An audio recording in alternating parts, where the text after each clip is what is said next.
Pai, muito obrigado por essa manhã tão maravilhosa. A gente já tem sido tão enriquecido com o conhecimento e as virtudes do Seu reino, Senhor. Senhor, e mais uma vez queremos aqui reafirmar que a nossa suficiência vem apenas de Ti. Que o Senhor tenha misericórdia, nos abençoe, nos guie. Nós agora colocamos esse tempo diante de Ti, Senhor. Senhor, e que tudo aquilo que o Senhor tem preparado para esse tempo realmente se cumpra. Que o Senhor possa nos transformar ainda mais, cada vez mais, pela renovação da nossa mente, para que possamos experimentar plenamente a Sua boa, perfeita e agradável vontade. No nome de Jesus. Amém, amém, amém. Glória a Deus. Puxa vida, o Márcio chegou aqui e já pregou que eu ia pregar, gente. Eu não sei se é necessário, mas vamos lá, né? Eu gosto muito desse texto. Assim, esse é um versículo que sempre me impactou muito, Salmo 103:7, quando a Bíblia fala assim: manifestou os seus caminhos a Moisés e os seus feitos aos filhos de Israel.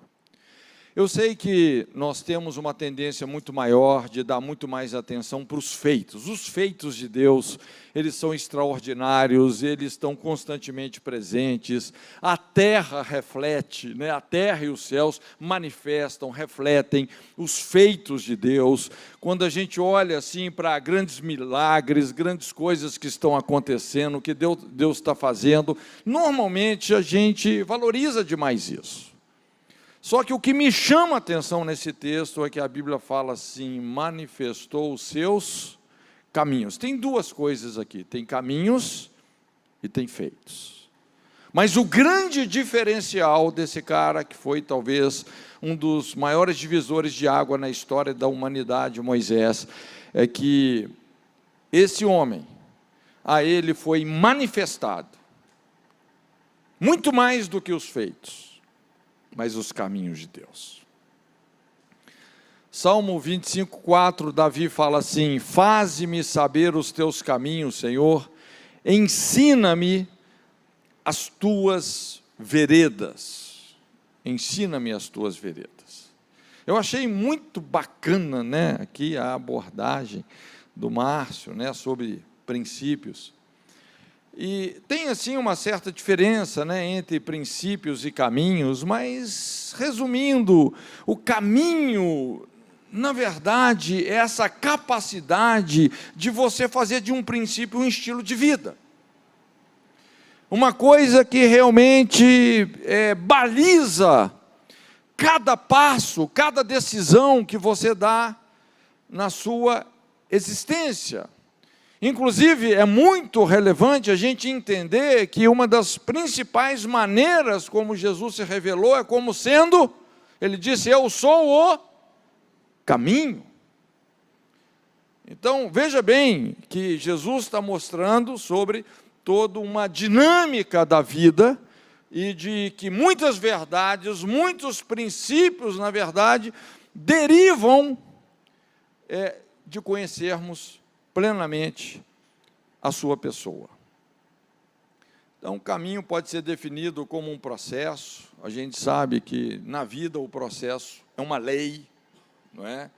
Então, o caminho é esse processo obrigatório que nós temos que cursar, ou espiritualmente falando, o estilo de vida que nós temos que desenvolver para atingirmos um destino. Quantos aqui acreditam que Deus tem um destino para você? Destino, senso de destino, de norteamento. Nós nascemos com isso. Tem uma ciência dedicada a isso, chamada teleologia, de onde eu venho, para onde eu vou, o senso de destino. Então, os caminhos de Deus, eles também confirmam a sua presença. É interessante quando a gente vê na história de Abraão, quando Deus fala assim: Abraão, sai da terra da sua parentela e vai para o lugar que eu te mostrarei. Veja bem ele tinha um destino a alcançar, que ele não sabia qual, ele fala, te mostrarei ainda. Então, a principal revelação aqui é que Abraão não sabia para onde ia, mas ele tinha certeza de com quem ele ia. Essa é a questão, não é? Provérbios 3,17 fala, os seus caminhos são caminhos de delícias, todas as suas veredas são paz, não é? Então, é muito interessante a importância de a gente entender essa dinâmica, né, essa alegoria bíblica. Acho que todos nós, obviamente, já realizamos uma viagem, você pega o mapa, você encontra a estrada certa, o resto vai ser apenas uma questão de tempo. Então, é um conceito bem fácil da gente compreender quando a gente pensa assim no contexto de uma realidade física, porém, moralmente falando, espiritualmente falando, a maioria das pessoas estão totalmente perdidas. Provérbios também fala assim, o caminho dos ímpios é como a escuridão. Olha só, que coisa dramática. Não sabem eles em que tropeçam.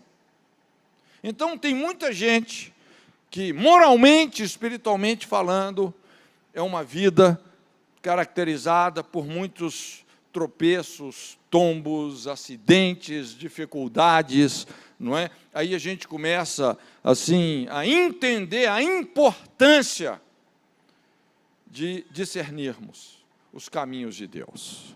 E só tem uma maneira de andarmos com Deus, é conhecendo os seus caminhos. Quantos aqui gostariam e querem andar com Deus?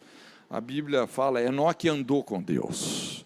Elias falava, o Deus em cuja presença eu ando. Você andar com Deus. E andar com Deus, então, você precisa de divisar, de conhecer, discernir os caminhos de Deus, né? Esses caminhos, eles não são evidentes aos olhos naturais, mas são princípios que acionam o mundo espiritual e que precisam de ser desvendados, através do nosso conhecimento de Deus, é o que a gente percebe aí na vida de Moisés. E também, principalmente, quando nós começamos a prestar bastante atenção na vida de Jesus, não é? Eu sempre digo, assim, que quando a gente entra nas questões espirituais, né, uma das características desses princípios, dessas leis que governam o mundo espiritual, é que eles são paradoxais, né? E paradoxo carrega isso, o conceito de paradoxo, né? Uma verdade escondida numa contradição aparente, né? Então, muitas dessas leis, para serem descobertas e formuladas, por exemplo, quando a gente pensa nas leis físicas, né, ou as leis da física, da química, da aerodinâmica, da termodinâmica, às vezes você tem cientistas que se debruçaram sobre isso por décadas, talvez até séculos, né, para fazer determinadas descobertas, não é? E também, da mesma forma, o mundo espiritual precisa de ser estudado, não é? A gente garimpar realmente toda essa revelação, não é? Deus manifestou os seus caminhos a Moisés, não é? Eu, na verdade, assim, eu gosto muito desse tema. Eu tive, assim, uma curiosidade, desde que eu me converti sobre isso, então sempre estudei muito sobre os caminhos de Deus, não é? Eu estou até retomando agora um pouco esse tema, porque, assim, se Deus quiser, vai ser um dos próximos livros, né, que eu quero lançar. Mas, quando a gente pensa nos caminhos de Deus, é interessante esse caráter paradoxal, né, olhando principalmente para a vida de Jesus. Por exemplo, o grande valor das pequenas coisas, eu chamo aí a marca da manjedoura, são marcas que nós precisamos de ter, marcas de Jesus em nós. A autoridade da submissão, a marca da pomba, a grandeza de um servo, a marca da toalha, o direito de renúncia, a marca da cruz, né, a marca da ovelha, o caminho do altar, andando na fraqueza, a marca da glória de Deus, a vitória da dor, a marca do cálice, poder da humilhação, a marca da nudez. É interessante que quando você começa a estudar sobre a vida de Jesus, você começa, vamos dizer assim, a perceber toda essa didática, como Jesus incorporou esses caminhos, literalmente, quando ele fala, eu sou o caminho. Então, todas essas revelações estão implícitas nisso. Então, os caminhos de Deus, costumo dizer que eles são elevados, porém alcançáveis. Isaías fala que os meus caminhos são mais elevados que os vossos, os meus pensamentos são mais elevados que os vossos, né? Mas são alcançáveis. Paulo fala, vós tendes a mente de Cristo. Olha só. Então, a nossa mente pode se elevar nessas alturas dos caminhos de Deus. Pensar com a mente de Cristo tem muito a ver com conhecer e experimentar os caminhos de Deus. Os caminhos de Deus também são escondidos, mas também são habitáveis. Eles oferecem total proteção, é incrível. Os caminhos de Deus são estreitos. O caminho é estreito, porém suave. Seu jugo é leve, seu fardo é suave. Os mandamentos de Deus não são penosos. O arado não pesa. Então, como eu disse, em Jesus nós temos a personificação dos caminhos de Deus. Então, se você segue a Jesus, se você anda com Ele, você jamais estará perdido, porque Ele é o caminho. Se você confia em Jesus, jamais permanecerá na dúvida, porque Ele disse, eu sou a verdade. Se você tem comunhão com Jesus, você jamais morrerá, porque Ele disse que Ele também é a vida, eu sou o caminho, a verdade e a vida. Mas eu fiz essa introdução para a gente chegar num desses caminhos que eu quero, bem rapidamente, conversar com você, que eu chamo isso aí o direito de renúncia. Talvez assim um título um pouco contraditório, você fala assim, o direito de renúncia, mas a renúncia é um direito? Não é? Porque quando a gente fala em renúncia, às vezes a gente está pensando assim numa coisa difícil, uma coisa, é uma poda, é uma coisa que às vezes vai cortar fundo em algumas realidades. Então, o direito de renúncia é a marca da cruz. É interessante, assim, eu tenho uma história muito grande, né, dentro do contexto missionário, e quando a gente chega para a vida missionária, uma mensagem muito comum da gente ouvir em missões é isso, né, mensagem sobre renúncia. Olha, o missionário vai ter muitas privações, vai ter muitas dificuldades. Inclusive, assim, quando você fala assim para uma pessoa que você é missionário, às vezes a primeira coisa que ela conecta é isso. Pô, esse cara aqui, né, ele é tipo assim, é um cara sofredor, né? A vida desse cara é meio difícil. E é muito interessante que e de fato isso acontece, né? A gente ouve muitas mensagens sobre renúncia e você enfrenta situações realmente difíceis, né? Só que é interessante que quando a revelação de Deus vai chegando sobre isso, essa lógica se inverte. Essa lógica se inverte. E você acaba percebendo que, na verdade, renúncia não é um dever, mas é um direito. É algo tão poderoso, ela é tão positiva, não é? E proporciona tantos benefícios que você fala, cara, por que eu não fui entender isso aqui antes? Por que eu não fui entender isso aqui antes? Então, veja bem, Deus de forma alguma deseja nos privar das coisas, mas Ele quer nos capacitar a ter essas coisas. Entenda isso. É menos pior você não ter certas coisas do que não ter a capacidade de Deus de possuí-las. Porque, de repente, aquilo ali que aparentemente, se você não sabe possuir aquilo, isso pode sair caro. Pode te fazer muito mais mal do que bem. Quando a gente fala em renúncia, veja bem, quantos aqui já se viram diante de uma situação difícil, onde Deus te pediu para você renunciar a algo? Não sei quantos já passaram por isso, né? Abrir mão de uma escolha humanamente plausível. Aquilo é humanamente plausível, mas Deus fala para você, ó, me dá isso aí. Eu sei que muitas vezes a gente conecta muito isso no momento da oferta, não é? Mas aqui eu quero aprofundar um pouquinho mais a conversa. Não é só renúncia, não é uma coisa só no momento da oferta, não é questão de você dar uma oferta, mas é uma questão de você ser a oferta. É uma outra conversa, não é?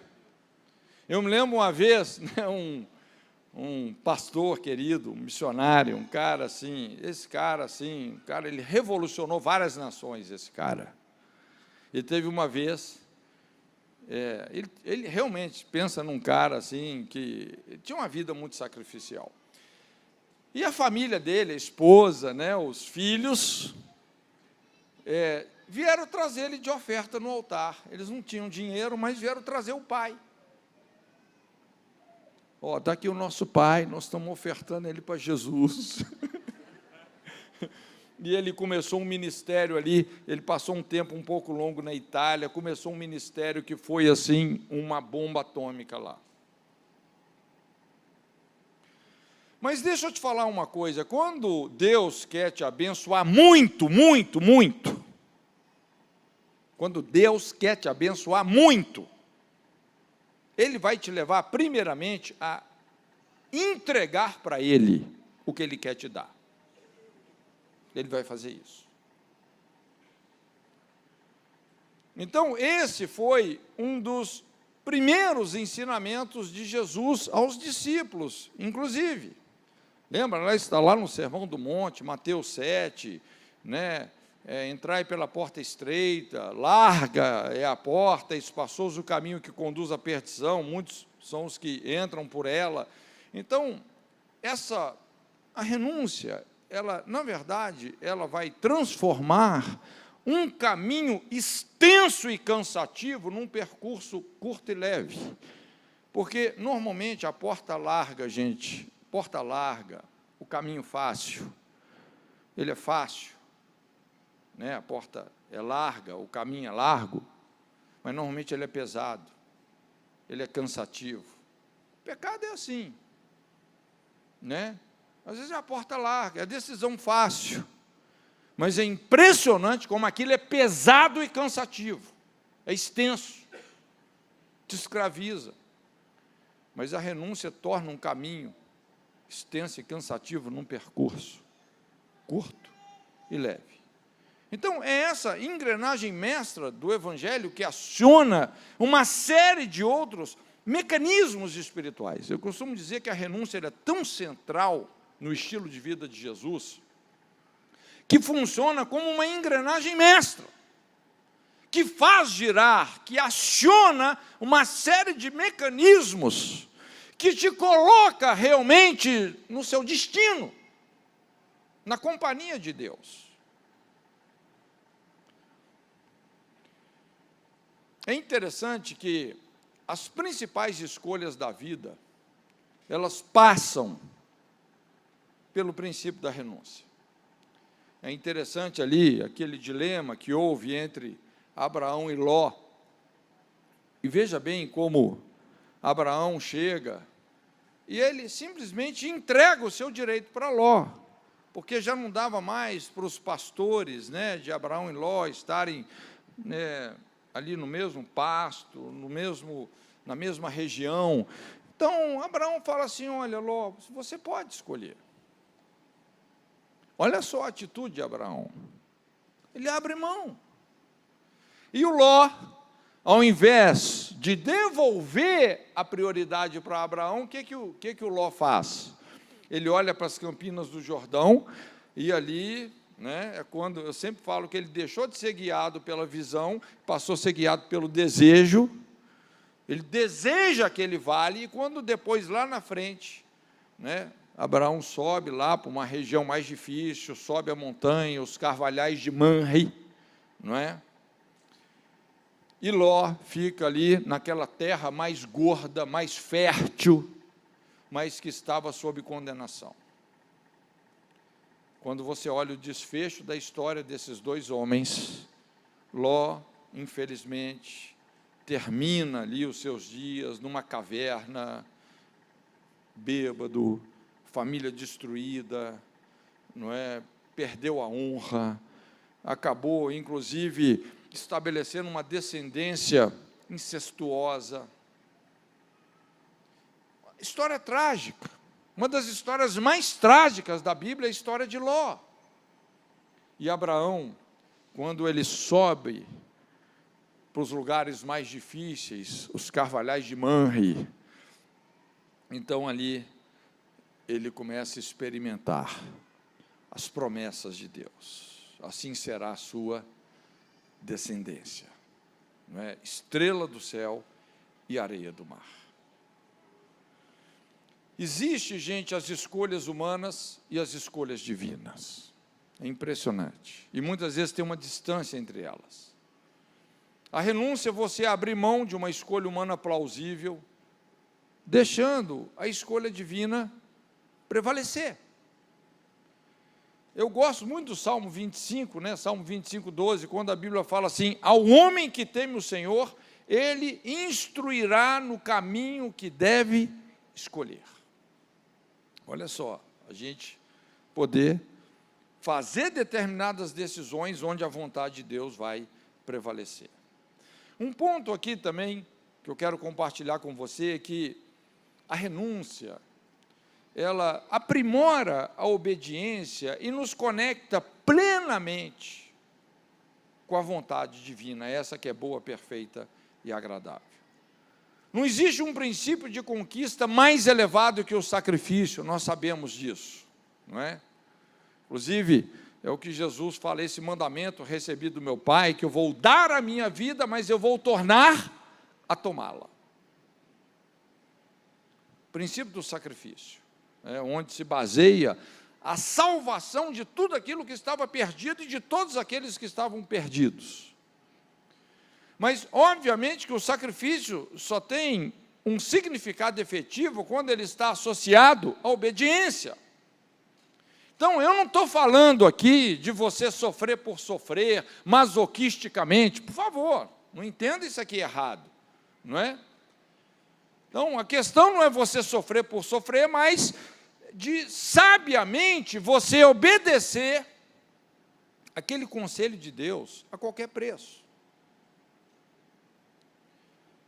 É interessante, né? Paulo fala, olha, ainda que eu distribuísse os meus bens para sustento dos pobres e até entregasse o meu corpo para ser queimado e não tivesse amor, ou seja, como é que nós expressamos o nosso amor?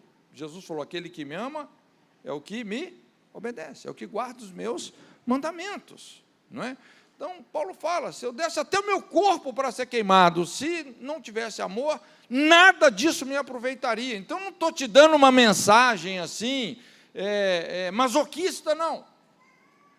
Eu estou te propondo em Cristo um processo que é fundamental para você construir uma obediência que vai colocar você no seu verdadeiro destino.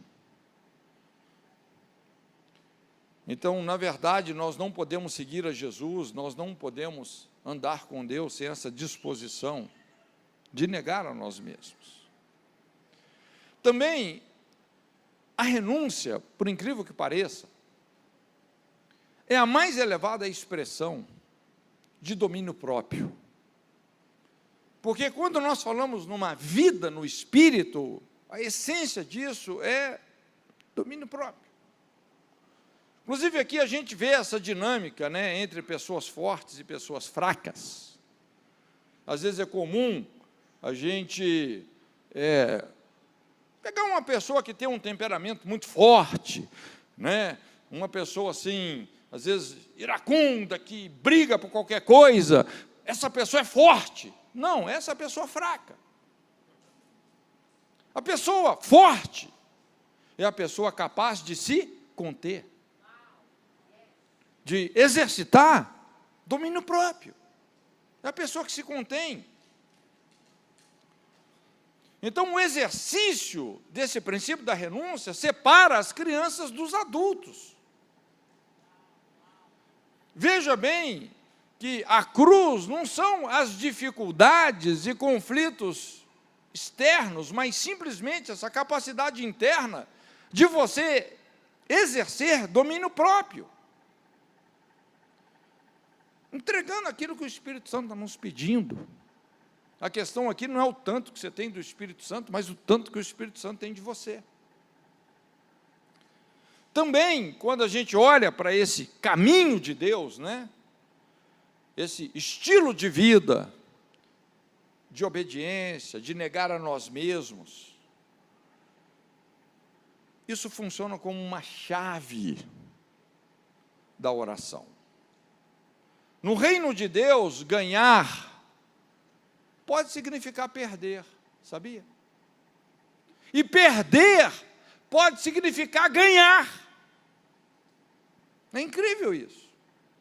Não tente salvar aquilo que Deus quer que você perca. Jesus falou, todo aquele que quiser ganhar a sua vida nesse mundo, perderá.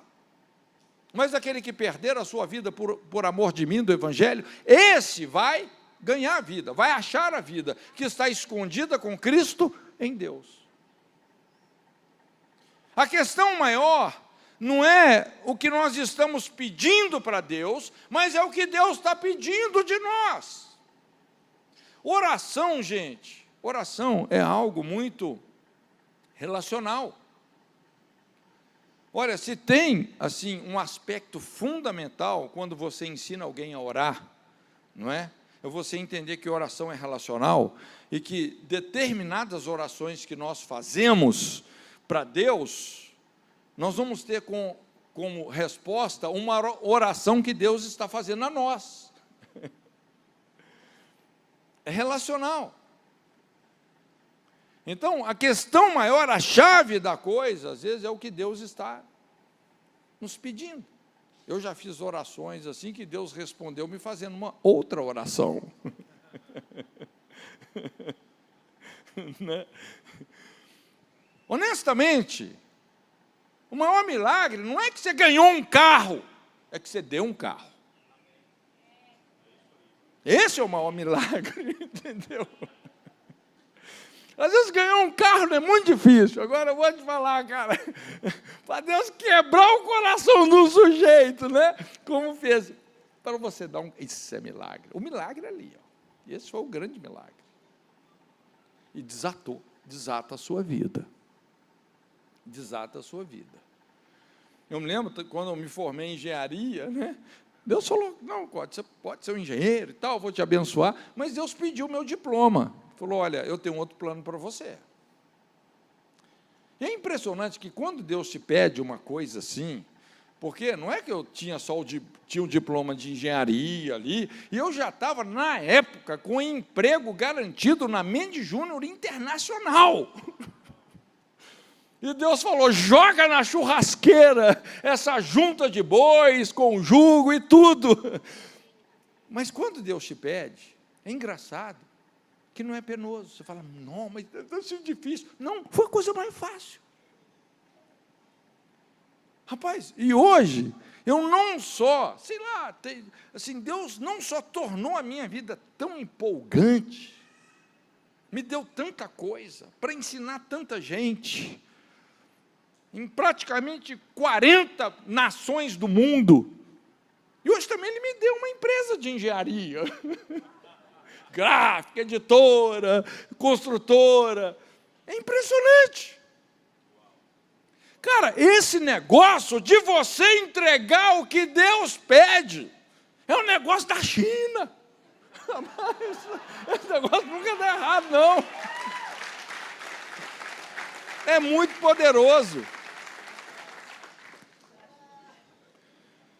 Uma vida ausente de renúncia tende à idolatria, gente. Eu espero aqui que ninguém queira ser um idólatra, porque esse negócio não vai funcionar. Inclusive, quando você entende a moral de Deus, né, ali nos 10 mandamentos, a essência é essa, é Deus lidando com a nossa idolatria. Inclusive, a idolatria tende a se tornar até geracional, não é? Mas o que mais impede o agir de Deus, às vezes somos nós mesmos. A questão não é o grau de dificuldade daquela situação que nos encontramos. Às vezes, qual que é o grande problema, o maior problema? É a nossa cobiça, a nossa inflexibilidade, intransigência, obstinação.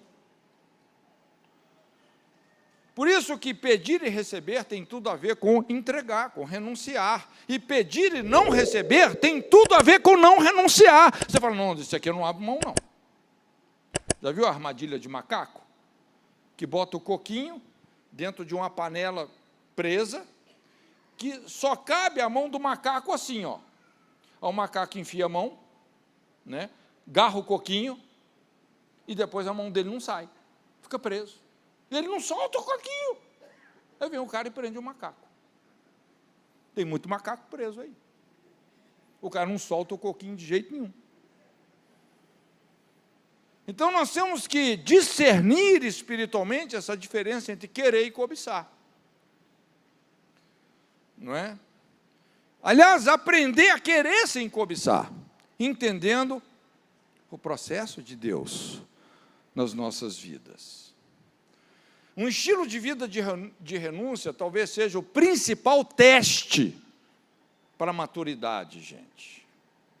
Eu costumo dizer assim, tem muitas formas, né? A gente poderia colocar aqui dezenas de traços que qualificam uma pessoa madura, mas um dos principais é esse, é combinar renúncia com voluntariedade. Como é que você sabe que uma pessoa deixou de ser criança, que ela lidou com a sua, saiu da infância espiritual, não é? É quando ela aprende a combinar a renúncia com voluntariedade. Uma criança sabe renunciar? Ó, dá isso ali para o outro. Vai fazer uma pirraça, né?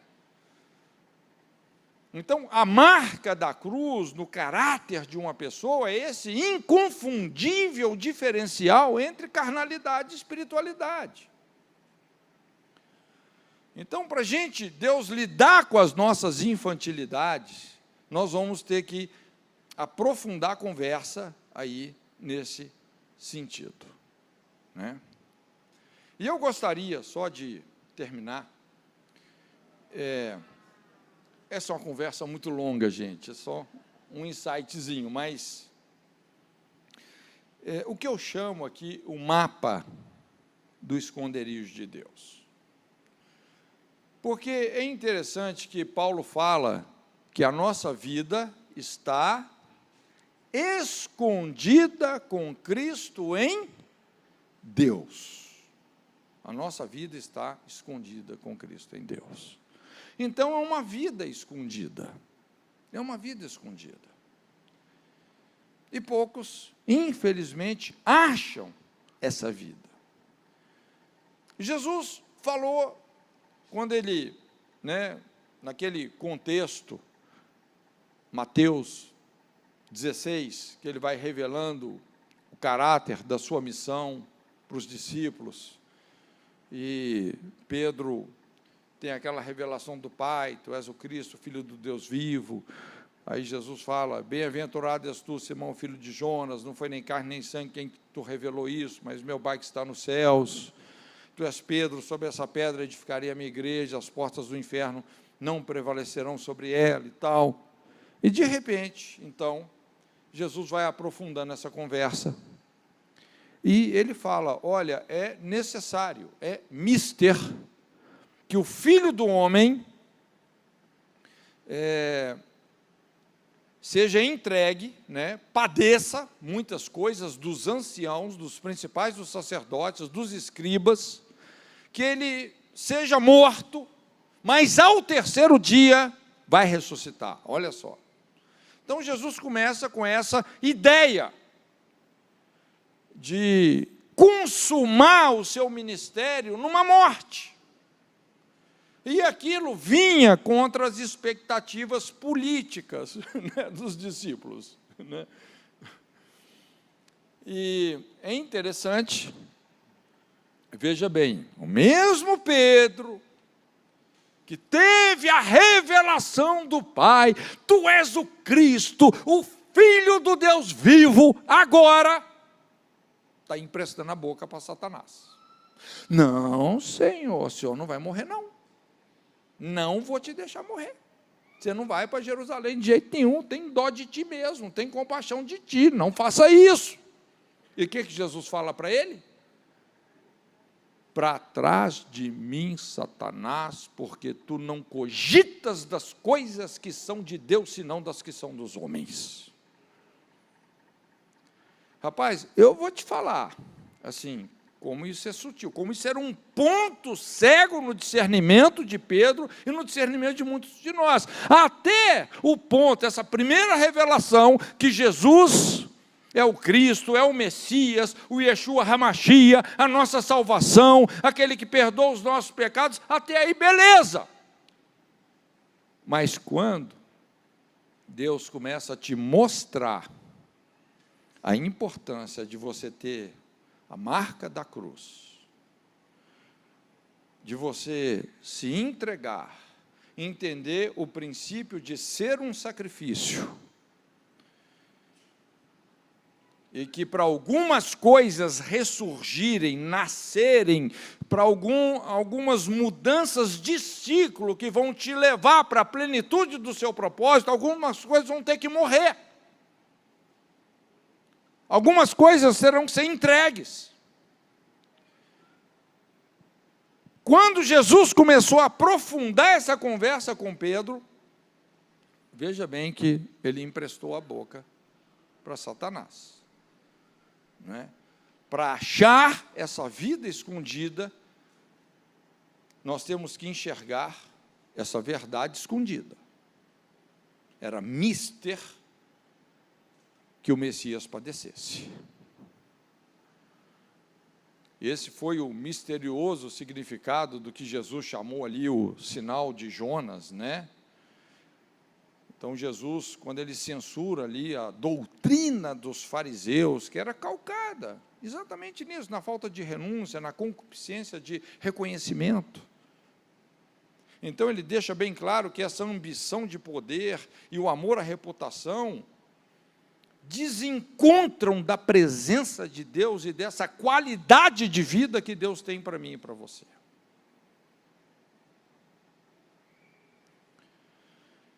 Então Jesus, ele dá um mapa do esconderijo. Esse é o mapa. Eu quero te dar o mapa do esconderijo de Deus. Quando Jesus então fala para Pedro, olha Pedro, todo aquele que quiser ganhar a sua vida nesse mundo, vai perdê-la. Todo aquele que passar por esse processo, de renunciar o que Deus quer te dar, de perder a sua vida, por amor a Jesus, você vai encontrar. E a palavra vida aqui, não é bios, é zoe. É uma vida que salta para a eternidade. É uma vida abundante. É qualidade de vida, eternidade de vida. É algo extremamente poderoso. Então essa é a lei da conquista, gente. Que eu quero colocar nas suas mãos, no seu entendimento. É essa lei, que pode e deve se transformar num estilo de vida, num caminho, onde nós vamos estar na presença de Deus, andando nas pegadas abertas pelo Filho de Deus. Quando nós perdemos a nossa vida para Deus, a vida ressurreta de Jesus vai se manifestar em nós. Quando nós perdemos os nossos direitos para Deus, os direitos de Deus passam a ser nossos. Quando nós damos tudo que Ele nos pede, nós vamos receber tudo que Ele promete. Quando nós queremos salvar aquilo que Deus quer que nós percamos, nós vamos frustrar os planos de Deus. E nós não queremos isso. Pai, muito obrigado por esse tempo. Obrigado, Senhor, pela beleza, pelas maravilhas do Seu reino.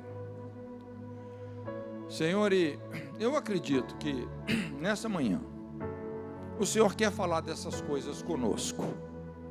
Obrigado pela maneira tão linda, tão precisa, como o Senhor usou aqui a vida do Márcio. Obrigado. Obrigado pela sua palavra, Senhor. Ela dá sabedoria aos simples, dá inteligência àqueles que precisam dela. Por isso, Senhor, que o Senhor possa circuncidar as nossas mentes e corações, dar-nos uma mente e um coração susceptível à sua revelação. Senhor, nós não queremos pensar com uma mente terrena, carnal, mas nós queremos a mente de Cristo, os pensamentos elevados de Deus, os caminhos elevados de Deus. Senhor, nós não queremos ficar impressionados com feitos, com milagres, glória a Deus por isso, mas nós queremos divisar os seus caminhos. Moisés conheceu os seus caminhos. Ajuda-nos, no nome de Jesus.